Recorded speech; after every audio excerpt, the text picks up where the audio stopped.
Oi, pessoal! Bem-vindos a mais um Deep Dive. Hoje o assunto é, super importante na construção. O ensaio de abatimento de concreto. Aquele famoso slump test, sabe? Vamos seguir a norma ABNT-NBR 16889, usando um guia rápido que a gente tem aqui. A nossa ideia é tirar o essencial mesmo, entender como funciona esse teste e por que cada detalhezinho importa, né? Para garantir que o concreto está com a trabalhabilidade certa para a obra. Basicamente, como saber se está bom para usar. Exatamente. O slump test mede isso. A consistência do concreto fresco. É um jeito de ver a fluidez, a coesão dele. Isso afeta tudo, né? Como vai ser para aplicar o resultado final lá na estrutura.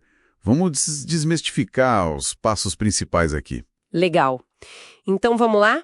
Começando pelo equipamento. Tem aquele molde, né, em forma de cone, só que sem a ponta. Quais são as medidas mesmo? Isso, é um cone truncado. Ele tem 200 milímetros de diâmetro na base, a parte maior, e 100 milímetros lá no topo. E olha, uma coisa super importante antes de começar. Tem que umedecer bem por dentro do molde e também a placa onde ele vai ficar. Ah, pra que isso? Para eles não sugarem a água do concreto, sabe? Se tiver seco, altera a umidade da amostra. Aí o resultado já não é o real. Ah, tá. Faz todo sentido. E para compactar o concreto lá dentro, a gente usa uma haste. Lembro de ter visto as medidas. Era 16 milímetros de diâmetro e 600 milímetros de comprimento, né? Exatamente. Essas medidas são padrão. Isso garante que a energia que a gente aplica para compactar seja sempre a mesma, em todo o teste. Padronização é chave. Entendi. E como que coloca o concreto no molde? Não é jogar tudo de uma vez, certo? Não, de jeito nenhum. O certo é preencher em 3 camadas. E o volume delas tem que ser mais ou menos igual. 3 camadas. Por quê? Para garantir que a compactação seja eficiente no cone inteiro, de baixo até em cima. Se fosse de uma vez, ia ser difícil compactar direito lá no fundo. Entendi. E cada camada dessas recebe o mesmo tratamento? Lembra de um número de golpes? Era 20? 25. São 25 golpes com a haste de compactação em cada uma das 3 camadas. Bem distribuídos na superfície, né? Certo, 25 em cada. E um detalhe. Quando for compactar a segunda e terceira camada, a haste tem que entrar um pouquinho na camada de baixo. Tá pra quê? Para garantir que as camadas fiquem bem ligadas, sabe? Para formar um corpo só, homogêneo. Senão, não representa o concreto como ele vai ficar na estrutura. Ok, agora vem a parte que parece, mais delicada. Depois de encher e compactar tudo, tira o molde. Como que faz isso? Essa parte é crítica mesmo. Tem que levantar o molde na vertical, reto para cima. E de forma constante, controlada, num tempo específico, entre 5 e 10 segundos. 5 a 10 segundos. Por que esse tempo tão certinho? É nem muito rápido, nem muito devagar. Se for rápido demais, pode dar um efeito de sucção, sabe? Puxar o concreto para baixo mais do que deveria. Ah... E se for devagar demais, o concreto já pode começar a se deformar sozinho ou até endurecer um pouco ali. Então esse tempo garante que o abatimento que a gente mede é só pela consistência dele mesmo, pelo peso próprio. Nossa, que detalhe! E aí a gente mede o quanto o concreto baixou, né? O abatimento. Como que anota esse resultado? É o valor em milímetros e a norma pede para arredondar para os 5 milímetros mais próximos. Tipo, se der 72, anota 70.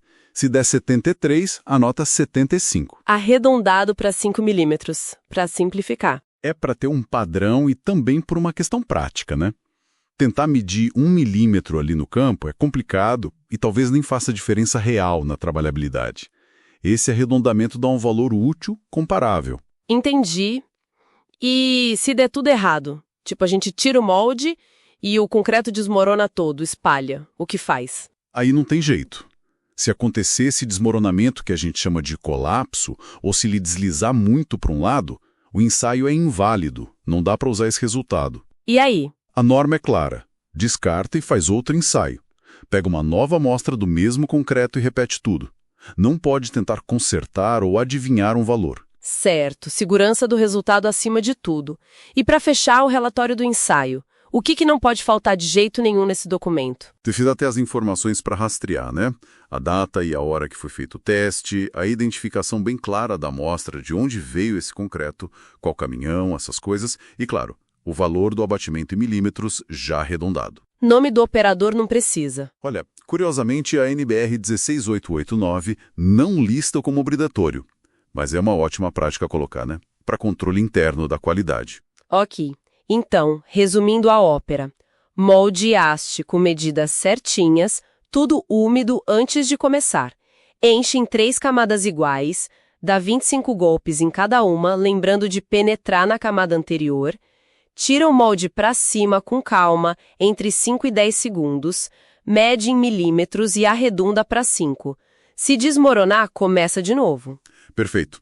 Cada passo desses foi pensado para garantir que o resultado seja confiável, que ele represente bem a trabalhabilidade daquele concreto, naquele momento.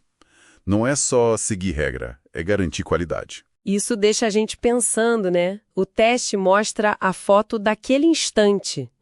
Mas, mesmo fazendo tudo certinho, conforme a norma, será que fatores externos, tipo quanto tempo passou desde que o concreto saiu da usina ou a temperatura lá no canteiro já não mexeram nessa consistência antes mesmo da gente fazer o teste?